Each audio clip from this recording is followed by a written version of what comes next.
देखिए, आवाज जा रहे हैं ना हो। देखिए, आपका जो पुलिस अधिनियम में पढ़ाया जा रहा था, आपका सेक्शन 20 तक पढ़ाया गया था कल। और कल तक अभी लेक्चर चलेगा आपका। शनिवार को लिखवाया जाएगा, बता दिया जाए भाई। मैंने आज और कल 2 दिन अभी लेक्चर चलेगा। और शनिवार को आपका जो लेक्चर चला रहेगा उसको लिखवाया जाएगा। धारा 13 तक हम लिखवा चुके हैं। तो 7 8 धारा 10 धारा एक दिन में लिखवाया जा सकता है। देखिए, आपका अब जो हमें पढ़ना है सेक्शन 21 और रीड विथ 47, यानी कि धारा 21, और उसके साथ आपका पढ़ना है धारा 47। उसके बाद आपका पैरा भी पढ़ना है। और जो हम प्रावधान अब शुरू करने जा रहे हैं वह आपका ग्राम चौकीदार के बारे में है। कल बताया भी गया था आपका कि जो ग्राम चौकीदार के बारे में प्रावधान किया गया है वह अगर पुलिस अधिनियम की धारा देखें तो 21 में और 47 में। लेकिन इसके लिए व्यापक व्यवस्था आपका की गई है पैरा में भी, यानी कि उत्तर प्रदेश पुलिस रेगुलेशन 1861 में जो 554 पैरा दिए गए हैं उसमें अध्याय 9 में विलेज पुलिस यानी कि ग्राम पुलिस की अवधारणा दी गई है। और 89 से लेकर 96 ए तक, यानी कि इसका मतलब ये हुआ कि ग्राम चौकीदार के बारे में जब भी पढ़िए तो दो सेक्शन आपको पढ़ना पड़ेगा, 21 और आपका 47। और दूसरा आपका पैरा भी पढ़ना है 89 से लेकर, यानी कि आपका 89 से लेकर आपका कह सकते हैं कि 96 क तक। देखिए, इसमें जो आपका क्वेश्चन बनता है, क्वेश्चन का मॉडल भी बता दिया जाए। जो ये ग्राम चौक, पहले सामान्य बातें बताकर तब सेक्शन शुरू किया जाए भाई। क्वेश्चन इसमें ये बनता है, एक तो ग्राम चौकीदार की ड्यूटी या कर्तव्य बताइए, ये क्वेश्चन बन जाता है। दूसरा जो ज्यादातर बना है कि ग्राम आपका चौकीदार की नियुक्ति या अपॉइंटमेंट किसके द्वारा, तो डीएम यानी कि जिला मजिस्ट्रेट द्वारा। इस पर नियंत्रण कौन करता है, तो भी डीएम ही करता है। इनको पुरस्कार की घोषणा कौन करता है, डीएम। और इनको बर्खास्त कौन कर सकता है, डीएम। ये किसके नियंत्रण के अधीन रहते हुए, माने रहते हुए कार्य करते हैं, डीएम। इनका मुख्य जो कार्य होता है वह आपका होता है कि गांव का चौकी पहरा देना, यानी कि आपका गांव में जागते रहो का नारा लगाइए ताकि आपका चोर लुटेरे सक्रिय न हो पाए और लोग चोर लुटेरों से क्या रहे, सतर्क। इसके बाद इसका और भी कार्य है।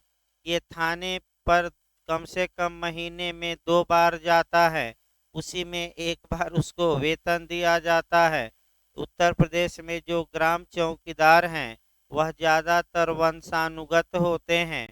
ये पुलिस के मुखबिर भी कहे जाते हैं, यानी कि जासूस भी कहे जाते हैं। इनके कर्तव्य केवल पुलिस अधिनियम और विनियम में न देकर अन्य कानूनों में भी दिया गया है। और मुख्य रूप से सीआरपीसी की धारा 40 में दिया गया है। और अगर मुखबिरी पुलिस की करते हैं तो इनको भी प्रोटेक्ट किया गया है एविडेंस की धारा 125 में। यानी कि सब याद रखना है। तो एक एक करके आपका शुरू किया जाए। अभी पुलिस अधिनियम पहले शुरू न किया जाए, पहले कोरिलेशन बता दिया जाए। कोरिलेशन जो आपको पढ़ना है वह आपका सीआरपीसी से पढ़ना है और साक्ष्य अधिनियम से। तो सीआरपीसी की धारा 40 हम उठाते हैं पहले। सीआरपीसी की धारा 40 में आपका ये प्रावधान है कि जो ग्रामीण हैं या गांव में नियोजित व्यक्ति हैं उनका कर्तव्य है कि कुछ अपराधों के घटित होने पर यदि उनको जानकारी है तो वह इसकी सूचना मजिस्ट्रेट या पुलिस को दे। अब वो अपराध नहीं जानना है। यानी कि जो ग्रामीण हैं या जो गांव में ए पॉइंट व्यक्ति हैं, इनका कर्तव्य सेक्शन 40 में है कि ये कुछ, सभी नहीं, उसमें सेक्शन है उतना नहीं देखना है, कुछ अपराधों के घटित होने की सूचना ये पुलिस या मजिस्ट्रेट को दें। तो गांवों में कौन कौन नियोजित व्यक्ति हैं? तो ग्राम चौकीदार हो गए, लेखपाल हो गए, मास्टर साहब हो गए और सफाई कर्मी हो गया इत्यादि। ये गांव में क्या है? नियोजित है। तो इनका मास्टर साहब का भी कर्तव्य है जो प्राइमरी या मिडिल के जो वहाँ है, तो इनका ये कर्तव्य है कि ये लोग कुछ अपराध घटित होने की सूचना किसको दें? पुलिस या मजिस्ट्रेट को दें। तो इसमें ग्राम चौकीदार भी शामिल है, क्योंकि वह गांव में ही नियोजित है और मुख्य कार्य उसका क्या है? गांव का चौकी पहरा देना। अगला देखिए, ये सीआरपीसी बताई गई धारा 40। इसके बाद आपका दूसरा व्यू देखना है, वह साक्ष्य अधिनियम में देखना है। और साक्ष्य अधिनियम की धारा 125 पूछा भी जाता है इंटरव्यू में, और अच्छे से इसको तैयार भी रखना है। अब पहले 125 को पढ़ा जाए और उसके बाद आपका ग्राम चौकीदार से जोड़ा जाए। देखिए 125 में ये है कि किसी पुलिस अधिकारी को ये विवश नहीं किया जाएगा, बाउंड नहीं किया जाएगा, बाध्य नहीं किया जाएगा कि वह बताए कि उसे अपराध की सूचना कहाँ से मिली। और किसी राजस्व ऑफिसर को भी बाध्य नहीं किया जाएगा कि वह बताए कि राजस्व संबंधी अपराध की जानकारी उसे कहाँ से मिली। अर्थात सेक्शन 125 इसलिए बनाया गया कि आम जो जनता है वह निफिक्र होकर बिना किसी संकोच के अपराधों की सूचना पुलिस को दे, ताकि आपका पुलिस अपराधियों के बारे में कार्यवाही कर सके और जरा भी चिंता सूचना देने वाले को न हो कि हमारा नाम भी उजागर हो जाएगा। यानी कि जो जासूस होते हैं, मुखबिर होते हैं, या जो सूचना पुलिस को देते हैं अपराधों की, उनकी उनकी पहचान गुप्त रखी जा सकती है। यानी कि आपका इसी को कहते हैं मुखबिरों को संरक्षण। यानी कि मुखबिरों की पहचान प्रकट करने से इनकार किया जा सकता है। ये कानून में है, किस धारा में? एविडेंस की 125। तो अगर ग्राम चौकीदार का मुख्य कर्तव्य ये भी है, आगे हम बताएंगे अभी, ग्राम चौकीदार का मुख्य कर्तव्य ये भी है कि जो भी अपराध घटित हो रहा है गांव में, उसकी सूचना वह थाने को दे। यानी कि पुलिस थाने के बाहर साधक अधिकारी को दे। अब पुलिस से ये नहीं पूछा जाएगा कोर्ट में कि इस अपराध की सूचना किसने दी। अर्थात ग्राम मने चौकीदार को भी अगर मुखबिरी करता है तो उसका नाम ओपन नहीं होगा। ये एविडेंस की कौन सी धारा है? तो 125। जहां तक पुलिस अधिनियम की बात है, पुलिस अधिनियम में आपका दो सेक्शन पढ़ना है ग्राम चौकीदार के बारे में। एक जो सेक्शन है 21 और दूसरा जो सेक्शन है 47। देखिए भाई, पहले 21 शुरू किया जाए। हाँ, उत्तराखंड से भी जोड़ लिया जाए। उत्तराखंड में हम बताए थे इसी को ग्राम रक्षक कहा गया है, यानी कि ग्राम चौकीदार नहीं बल्कि ग्राम रक्षक। देखिए आगे अब भाई, विलेज गार्ड कहा गया। अब देखिए धारा 21 क्या कहती है। ग्राम पुलिस अधिकारी, हेडिंग है, इस अधिनियम में कोई बात किसी आनुवांशिक या अन्य ग्राम पुलिस अधिकारी को प्रभावित नहीं करेगी जब तक कि वह अधिकारी इस अधिनियम के अधीन पुलिस अधिकारी के रूप में भर्ती नहीं किया जाए, और इस प्रकार भर्ती किए जाने पर ऐसा अधिकारी ठीक पूर्ववर्ती धारा के उपबंधों से आबद्ध होगा, और कोई आनुवांशिक या अन्य ग्राम पुलिस अधिकारी बिना अपनी सम्मत के और बिना उसकी सम्मति के, जिन्हें नाम निर्देशन का अधिकार है, भर्ती नहीं किया जाएगा। यानी कि ये जो वाक्य बताए गए, इसमें दो तीन बातें केवल समाहित हैं, सामान्य बातें। पहली बात ये निकली कि अगर किसी व्यक्ति को ग्राम चौकीदार या ग्राम पुलिस अधिकारी बनाया जा रहा है तो उसकी सम्मति से ही बनाया जाएगा, जबरदस्ती नहीं। दूसरी बात ये निकली कि जो ग्राम पुलिस अधिकारी होते हैं आपका, जब तक कि इस अधिनियम के तहत भर्ती, हाँ, दूसरी बात ये निकली कि ये या तो आनुवांशिक होंगे या अन्य तरीके से भी नियुक्त किए जा सकते हैं। तो ज़्यादातर गांवों में ये आनुवांशिक होते हैं, यानी कि पिता ग्राम पुलिस अधिकारी या ग्राम चौकीदार था तो बेटवा क्या बना दिया जाता है, अगर उसकी इच्छा हो तो ग्राम चौकीदार। याद रखिए। तीसरी बात ये आई कि इस अधिनियम के जो प्रावधान है आपका, ये तब ग्राम चौकीदार पर लागू होंगे, पुलिस वाले प्रावधान, जब उस ग्राम चौकीदार को पुलिस बल में भर्ती किया गया हो।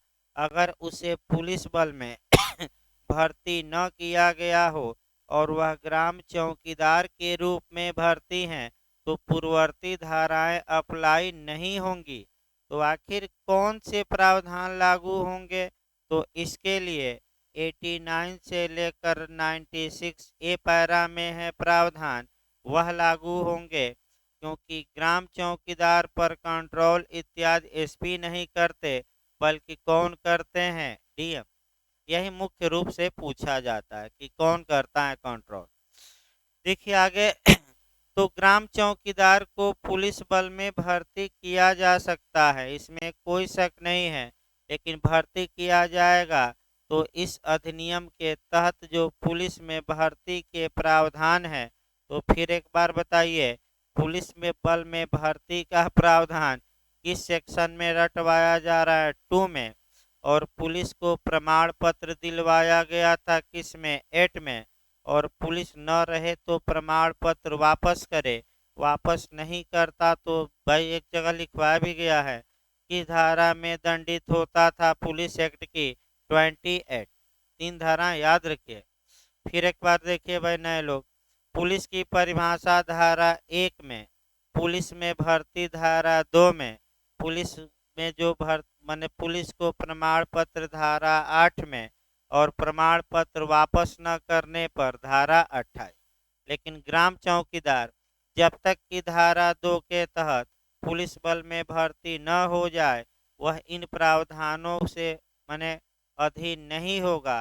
ये प्रावधान ग्राम चौकीदार पर लागू, तो भाई कौन प्रावधान लागू होंगे तो आगे बताया जाएगा पैरा में डिटेल में। अगला देखिए, फोर्ट विलियम की प्रेसिडेंसी में पुलिस चौकीदार। तो इसको पढ़ना नहीं है आपका जो फोर्ट विलियम्स हैं उनकी आपका प्रेसिडेंसी में, चूंकि अंग्रेज कानून बनाकर चले गए तो आज भी यही बातें आपका समाहित है। अब आ जाइए 47। सेक्शन 47 से लगातार यूपीएपीओ प्री में क्वेश्चन बन रहा है और ज़्यादातर साल्वों में जो आंसर दिया है वह गलत दिया है। मैं बता दूं, 90% जो मार्केट में साल्व हैं, ये जो क्वेश्चन आए हुए हैं 47 से वह गलत दिया गया आंसर, और उसको सुधार कर लीजिएगा। देखिए बैरेक्ट की भाषा, पुलिस के जिला अधीक्षक का ग्राम पुलिस पर प्राधिकार, धारा 47 हम बता रहे हैं जोड़कर, पुलिस के जिला अधीक्षक का ग्राम पुलिस पर प्राधिकार। तो पहले बेयर एक्ट देखिए तब हम इसको समझाते हैं, यहाँ से क्वेश्चन एक प्री में बनता है। राज्य सरकार के लिए यह विधिपूर्ण होगा कि वह ऐसी राज्य सरकार के अधीन राज्य क्षेत्र के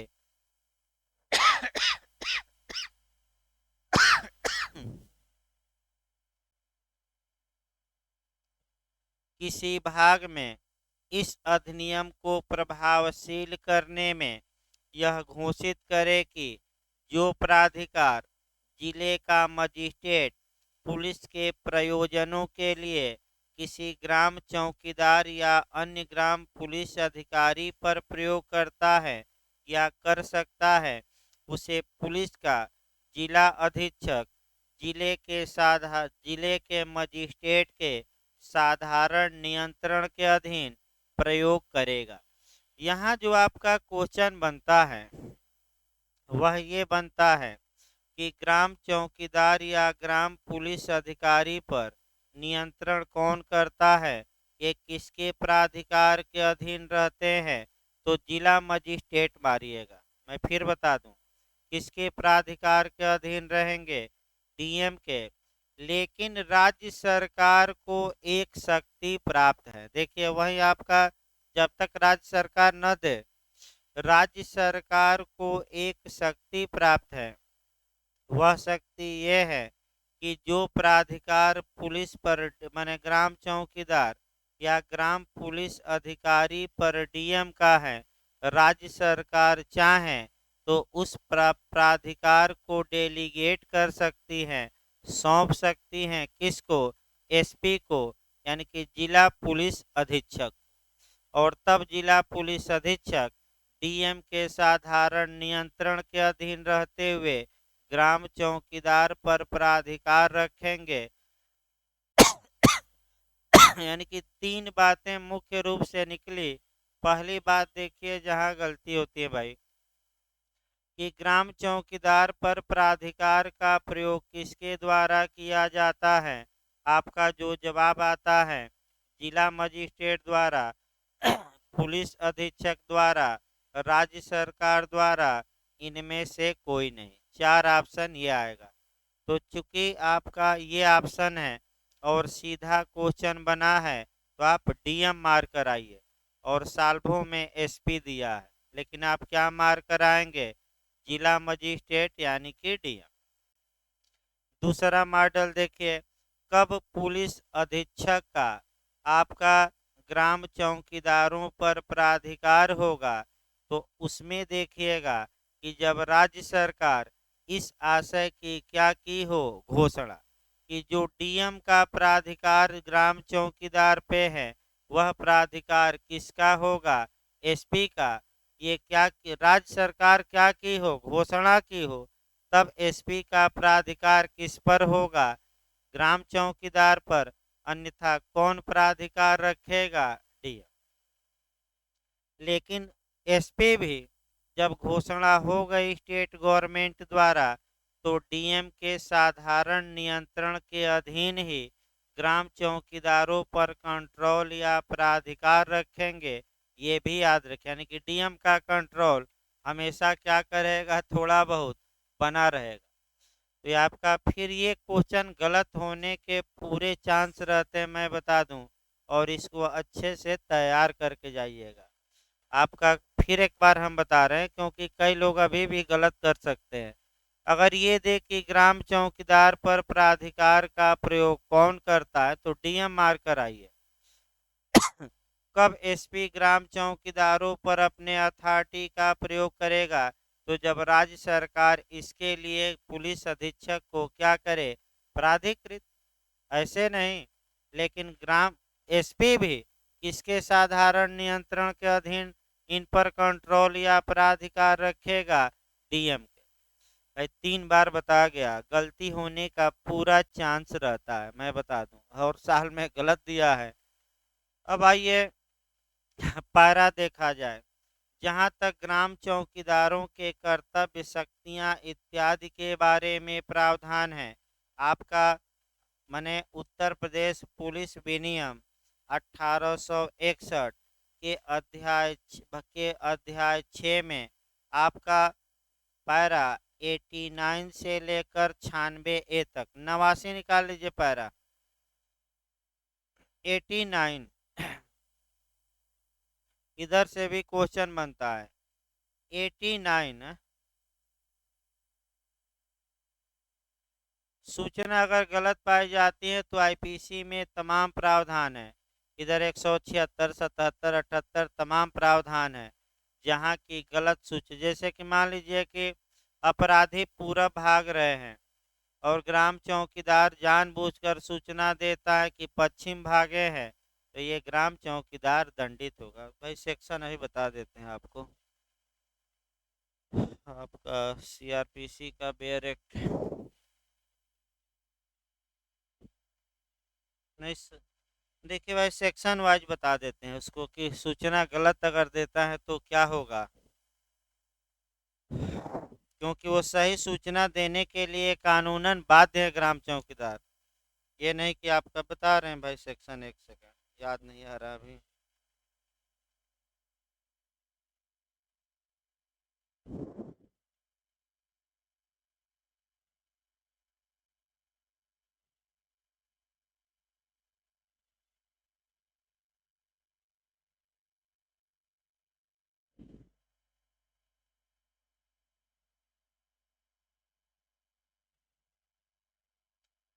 देखिए इसमें आपका है कि अगर ग्राम चौकीदार चूंकि बाध्य है सूचना देने के लिए, जानबूझकर अगर वह पुलिस को अपराध की सूचना नहीं देता, तो पहला सेक्शन तो 176 आईपीसी लागू होगी और वह दंड का भागी होगा अगर सूचना नहीं देता।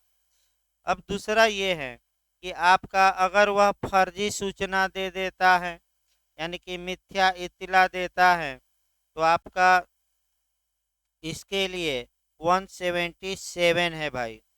आपका बता दिया जाए 177, दो सेक्शन आईपीसी के पढ़िएगा, 176 और 177, चाहे तो लिख सकते हैं वहीं। एक बार आईपीसी में डिटेल में पढ़ लीजिएगा। सूचना नहीं दिया तब 176 आईपीसी, और मिथ्या सूचना दिया तो 177, दोनों धाराएं हैं। देखिए आगे देखा जाए भाई, ग्राम चौकीदार के कर्तव्य देखा जाए, बात ना करिए भाई पीछे। देखिए ग्राम चौकीदार के क्या क्या कर्तव्य हैं, क्या अधिकार हैं। आपका 89 पैरा हम उठाते हैं और इधर से भी आपका पैरा याद करना पड़ेगा। देखिए जो अंडरलाइन कराएंगे उसको याद करना पड़ेगा। देखिए भाई, ग्राम चौकीदार के मुख्य कर्तव्य हेडिंग है, ग्राम चौकीदार ग्राम का सेवक है, यानी कि गांव की सेवा करे, जिसका मुख्य कार्य अपने कार्यभार के अधीन गांव में चौकी पहरा देना है।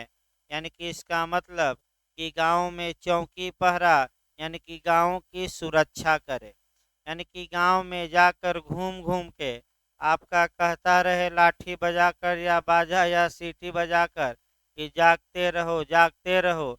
रात में घूमते भी अब कहाँ दिखाई देते हैं, लेकिन इसका कर्तव्य है कि रात में क्या करे, गाँव में घूमता रहे, ताकि आपका चोर उचक के लुटेरे डकैतों से लोगों की जान माल की क्या की जा सके रखा। तो चौकी पहरा देना गांव का किसका कर्तव्य है, ग्राम चौकीदार। अगला देखिए, इससे अपेक्षा की जाती है कि वह ग्राम के मुखिया की रिपोर्ट ले जाए। अब एक एक कर्तव्य देखते रहिए, यानी कि ग्राम चौकीदार का ये कर्तव्य है कि वह गांव की मुखिया की रिपोर्ट ले जाए। गांव का मुखिया का मतलब ये हुआ ग्राम प्रधान की, यानी कि ग्राम चौकीदार का अगला कर्तव्य ये है कि वह गांव के प्रधान की रिपोर्ट थाने पर ले जाए, दरोगा जी को बताए कि प्रधान जी ने ये बात या ये सूचना भेजवाई है। तब तो प्रधान जी खुद पहुंच जा रहे हैं, अब कहाँ चौकीदार की आवश्यकता है। उस ग्राम के मुखिया की रिपोर्ट ले जाए। मुखिया जानते हैं ना भाई, मुखिया न जानते हैं तो बिहार उहार में बहुत गाना वाना प्रसिद्ध है। आपका मुखिया जी, यानी कि मुखिया जी आ गए हैं तो इनका स्वागत किया जाए और इतने फायर किए जाएं कि तंबू में छेद ही दिखे और तंबू से ही क्या दिखने लगे, तारे। तो मुखिया जी की बहुत इज्जत होती है। अगर गांव में चले जाइए तो मुखिया जी, और आपका मुखिया जी जब आ गए हैं तो आपका बोतल वोतल खुलना ही है। और मुखिया जी जो बन गया 2 माह में 4 व्हीलर तो ले ही लेगा। कुछ अपना ही मन ईमानदारी दिखाते हैं, तो जब प्रधानी चली जाती है तो पैसा बटोरते रहते हैं अब 5 साल बाद लेते हैं कि लोग जान जाएंगे तो भाई विरोध करेंगे। तो यही मुखिया जी होते हैं, प्रधान। अगला देखिए, ग्राम चौकीदार का अगला कर्तव्य है कि उसे अपराधियों को पता लगाने में सहायता पहुंचाए। यानी कि जब पुलिस अपराधियों का पता लगा रही है तो ग्राम चौकीदार अपराधियों का पता लगाने में पुलिस की सहायता पहुंचाए। ये किसका कर्तव्य है? अगला देखिए, और विधि द्वारा प्राधिकृत गिरफ्तारियां करे। यानी कि जिन लोगों को ग्राम चौकीदार या ग्राम पुलिस वाला वारंट के बिना गिरफ्तार करने के लिए सशक्त है, उनको गिरफ्तार करे। ये वह अपने कार्यों के सम्यक पालन के लिए जिला मजिस्ट्रेट के प्रति उत्तरदायी होता है। फिर डीएम साहब आ गए कि आपका ये भी क्वेश्चन बन चुका है कि ग्राम चौकीदार किसके प्रति उत्तरदायी होता है? जिला मजिस्ट्रेट के प्रति, पुलिस अधीक्षक के प्रति? बताइए तो क्या लिखा है। तो नियुक्ति कौन करता है ग्राम चौकीदार की? डीएम। किसके प्रति जिम्मेदार? डीएम। कौन इन पर कंट्रोल रखेगा और कौन बर्खास्त या पदच्युत कर सकेगा? डीएम। एसपी न मार दीजिएगा। फिर एक बार 47 सेक्शन जरूर पकड़े रहिए भाई। अगर राज्य सरकार चाहे तो ये जो ग्राम चौकीदार पर डीएम की अथॉरिटी है, ये अथॉरिटी किसको दे सकती है? एसपी को। जब तक न दे तब तक ग्राम चौकीदार किसके अधीन रहेगा? डीएम के। और कंट्रोल से ले, उत्तरदायित्व किसके प्रति उत्तरदायी होगा?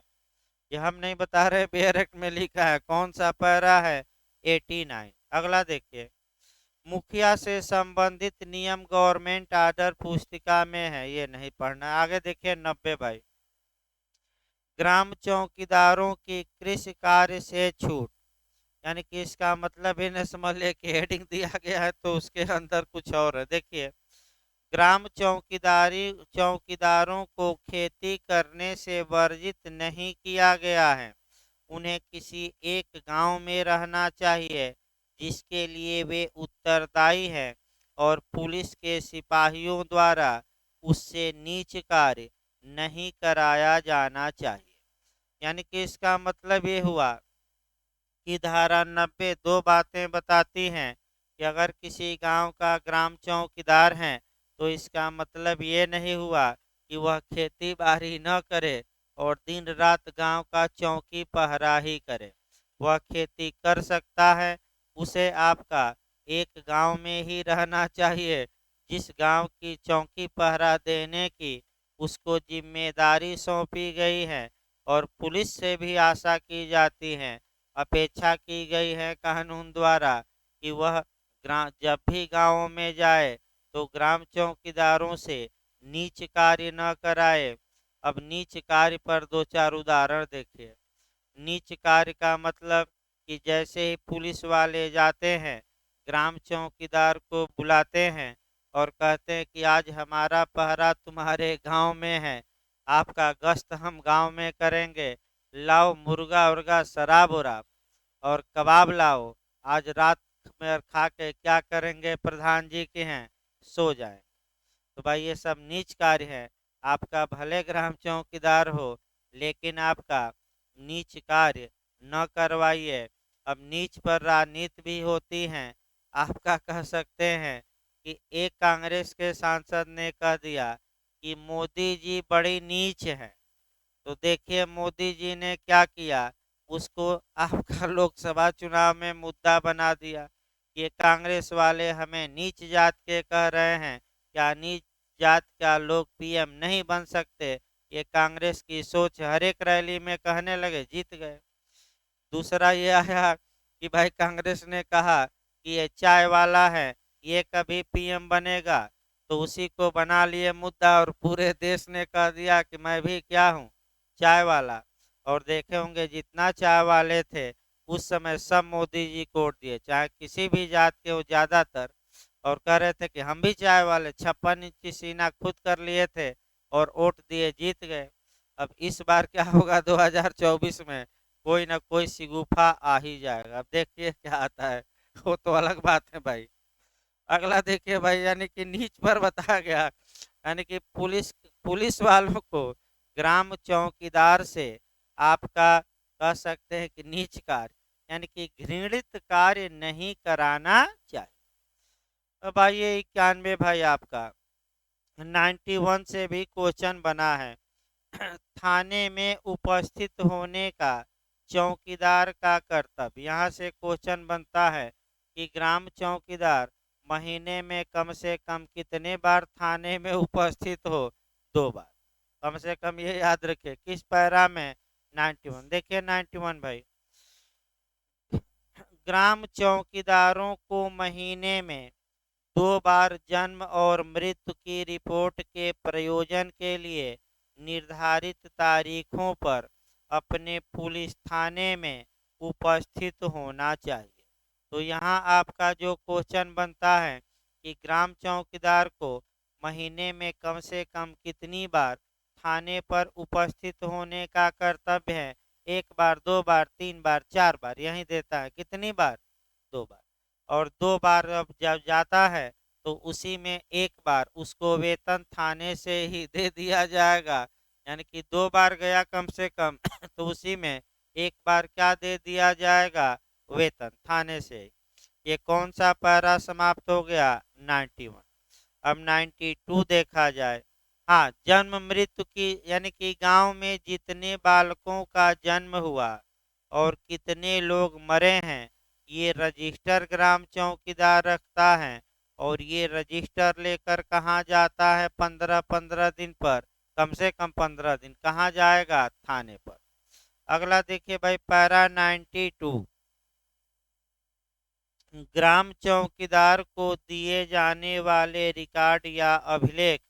यानी कि ग्राम चौकीदार को कौन कौन रिकॉर्ड दिया जाएगा और उसमें एंट्री कौन करेगा, ये भी क्वेश्चन बनता है। थोड़ा अच्छे से इसको सतर्क रहिएगा, मैं बताऊंगा। कुछ ऐसे आपका अभिलेख है जहाँ की हेड मुहर्रीर थाने का एंट्री करता है और कुछ में एंट्री स्वयं ग्राम चौकीदार द्वारा किया जाता है। तो ये अंदर से पूछ सकता है। देखिए कई शब्दों को। प्रत्येक ग्राम पुलिस मैन को अपराध अभिलेख पुस्तिका यानी कि क्राइम रिकॉर्ड बोर्ड दिया जाएगा। यानी कि एक अपराध आपका अभिलेख पुस्तिका दे दी गई। दूसरा, एक हाजिरी बोर्ड लकड़ी का बना हुआ।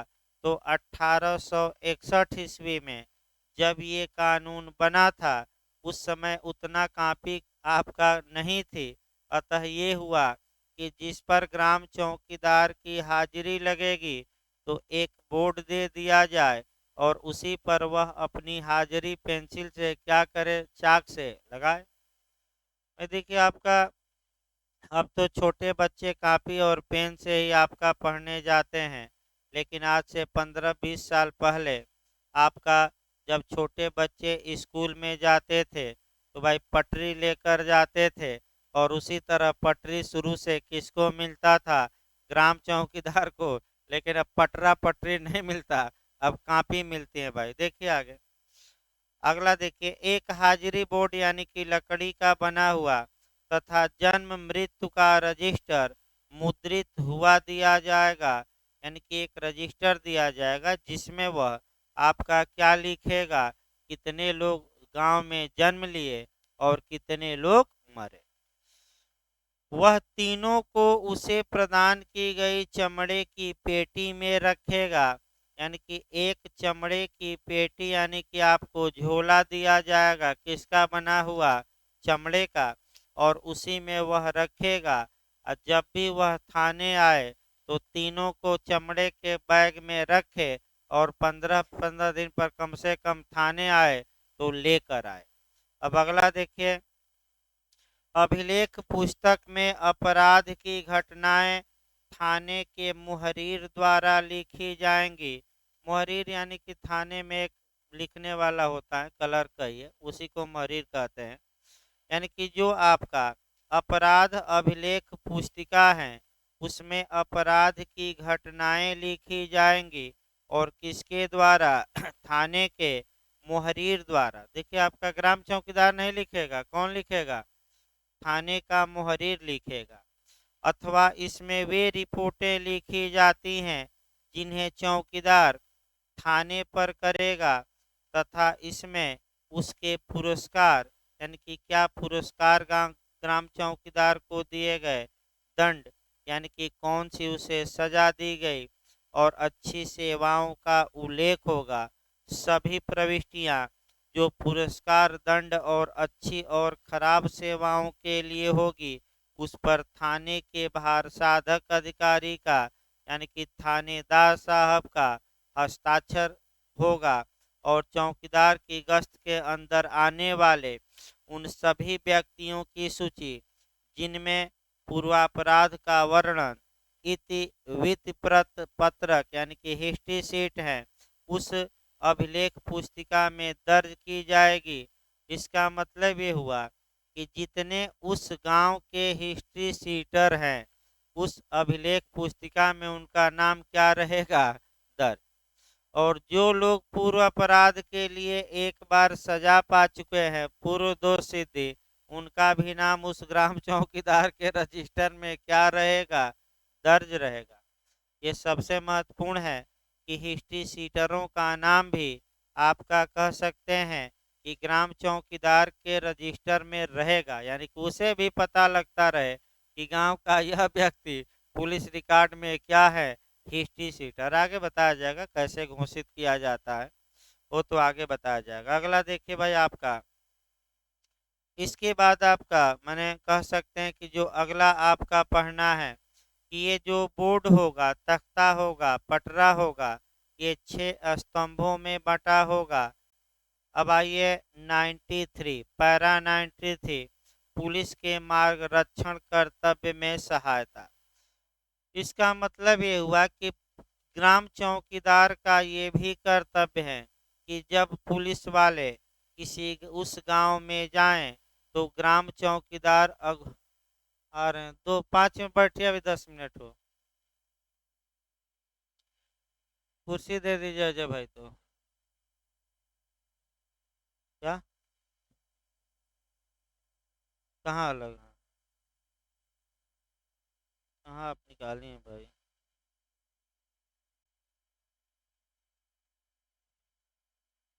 ग्राम पुलिस, ये तो पैरा है तो क्या अलग है? दूसरा बैरक लिखिए भाई, वो ये भी असली है, सही बैरक है। आप कहाँ से किताब ले ली हैं? नहीं, उसमें थोड़ा डिटेल में दिया है बैरक, हम बैरक में का डिटेल में। आप एक बैरक अलग से ले लीजिए, ये वाला जाके। हाँ, नहीं मिल रहा है, मिल रहा होगा, मार्केट में है ही। देखिए आगे भाई आपका 93 भी काफी महत्वपूर्ण है पैरा, यानी कि पुलिस के मार्गरक्षक कर्तव्य में सहायता करना। यानी कि जब भी पुलिस गांव में जाए, चाहे सर्च करने या अपराधियों को खोजने या पकड़ने, तो ये जो ग्राम चौकीदार हैं इसको पहले से सूचना दी जाती है। ग्राम चौकीदार मेन रोड पर ही खड़ा रहता है और किसका घर कहाँ है ये कौन दिखाता है? ग्राम चौकीदार। कि पुलिस पूछे कि इसका घर कहाँ है तो ग्राम चौकीदार धीरे से दिखा देगा कि वो है। मुझे गांव में ही रहना है तो मैं बता देता हूँ ऐसे जाइए ये है, और मैं यहाँ से क्या होता हूँ, रफू चक्कर हो जाता है। कभी सामने नहीं जाता क्योंकि उसी गांव में रहना है, तो हो सकता है कि गांव के लोग उससे क्या करने लगे, दुर्भावना। अब आइए 94 देखा जाए भाई, शिविरों की चौकसी एवं पहरेदारी हेतु चौकीदारों की आपूर्ति के नियम। यानी कि आपका जो ग्राम चौकीदार हैं, जब आपका डीएम का या इत्यादि का शिविर लगे तो ग्राम चौकीदार उन शिविरों की सुरक्षा करते हैं। और जब आपका पीएम और प्रेसिडेंट यानी कि प्रधानमंत्री और राष्ट्रपति की ट्रेनें जाएं, पहले ट्रेन से ही चलते थे, विमान हो गया, तो ट्रेनें जाएं तो इन्हें रेलवे ट्रैक पर नियुक्त किया जाएगा कि कोई आ न जाए रेलवे ट्रैक पर ट्रेन रोकने। यानी कि ये नियम है। यानी कि कुल मिलाकर आपका ग्राम चौकी की भी जिम्मेदारी है कि जो माने टेंट ओंट लगे हैं उनकी वह क्या करे, अधिकारियों की सुरक्षा। वो आगे बताया जाएगा क्योंकि फिर से पैरा पढ़ना ही है।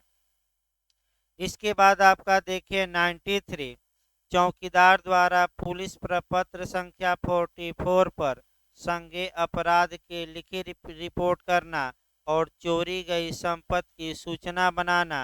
यानी कि आपका ग्राम चौकीदार संज्ञेय अपराध की सूचना थाने को देगा। अगर चोरी हुई है तो गांव में एक लिस्ट बनाएगा कि कितना सामान गया। अब तो पुलिस वाले ही बना देते हैं, ग्राम चौकीदार कहाँ पहुंचता है। कितना सामान गया आप खुदे बनाकर लिस्ट अब दे देते हैं। आपका 96, ग्राम चौकीदार की नियुक्ति एवं सेवा मुक्ति। तो बता तो दिया गया है, नियुक्ति कौन करता है ग्राम चौकीदार की, डीएम। बर्खास्त कौन करता है, डीएम। और आपका 96A आगे बताया जाएगा, चूंकि पैरा तो फिर बताना पड़ेगा सेक्शन से, इसीलिए थोड़ा शार्ट कर रहा हूँ। 96A, चौकीदारों के विरुद्ध सिविल या आपराधिक कार्यवाही दायर होने पर राज्य के व्यय से बचाव दिया जाएगा। इसका मतलब ये हुआ कि अगर ग्राम चौकीदार पर कोई व्यक्ति आपराधिक मुकदमा करता है, सिविल मुकदमा करता है, तो राज्य सरकार का ये दायित्व है कि राज्य सरकार अपने खर्चे पर ग्राम चौकीदार का क्या करे, बचाव। तो बताइए, सिविल मुकदमे में बचाव करेगी राज्य सरकार ग्राम चौकीदार को कि क्रिमिनल की, दोनों दोनों दोनों। कौन सी धारा, 96A। फिर बैक हो जाइए भाई धारा 21 के आगे देखा जाए, आपका सेक्शन पुलिस अधिनियम की जो धारा 21 आप पढ़ रहे थे उसको आगे बढ़ाया जाए। अब आइए 21 के बाद आ जाइए सेक्शन 22। सेक्शन 22 भी पूछा जाता है कि पुलिस माने पुलिस का कर्तव्य, तो पुलिस कितने घंटे काम करती है, कब कर्तव्यरत रहेगी। तो आपका यही तो उत्तराखंड में भी बताया गया कि पुलिस वाले हमेशा कर्तव्यरत रहेंगे, यानी कि 24 घंटा अपना ड्यूटी।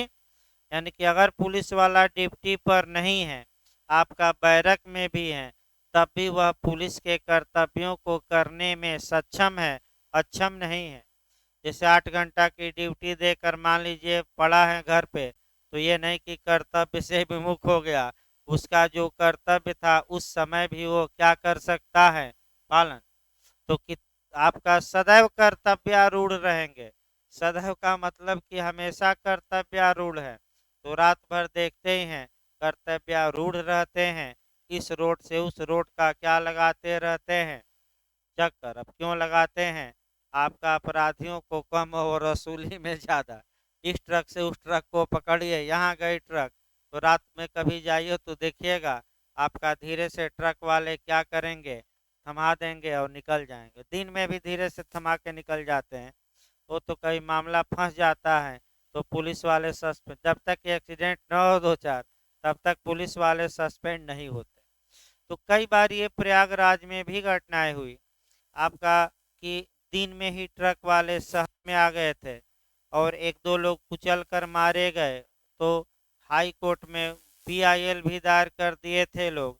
हाई कोर्ट ने प्रशासन से जवाब मांगा कि जब बैन है 9 बजे तक ट्रकों की एंट्री भारी वाहनों की, तो ये कैसे आ गए। तो भाई ये हुआ कि कैसे आ गए, तो पुलिस विभाग थोड़े कहेगा कि घूस लेकर एंट्री करा दिए हैं। ये पुलिस वाले उपेक्षा बरते हैं, तुरंत सस्पेंड किया जाता है और जाकर हाई कोर्ट में दिखा दिया गया कि इसने नेग्लिजेंस बरता था ड्यूटी में और इसके खिलाफ निलंबन की धारा 7 के तहत हम क्या कर दिए हैं, विभागीय कार्रवाई। उसके बाद मामला शांत हो जाता है, टाँ टाँ फीस हो गया। उसके बाद कौन पूछ रहा है, 2 माह बाद फिर बहाल हो गया, कौन हाई कोर्ट कौन सुप्रीम कोर्ट।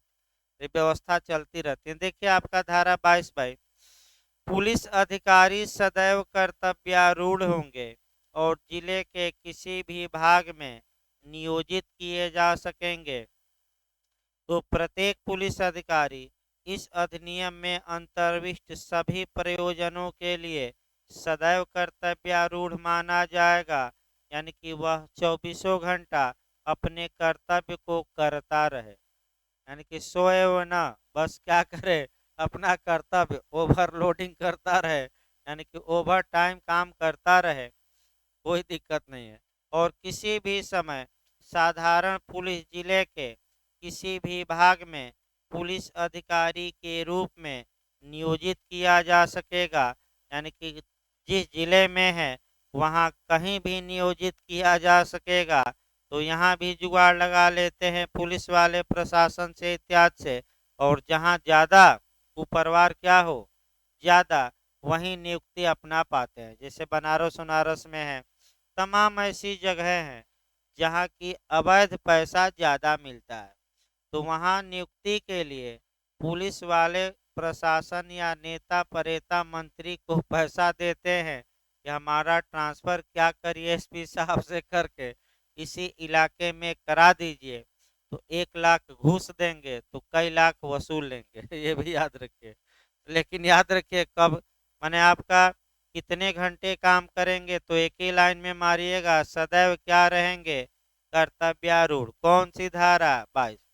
भाई आपका सेक्शन याद होना चाहिए, 47 6 तो निश्चित है।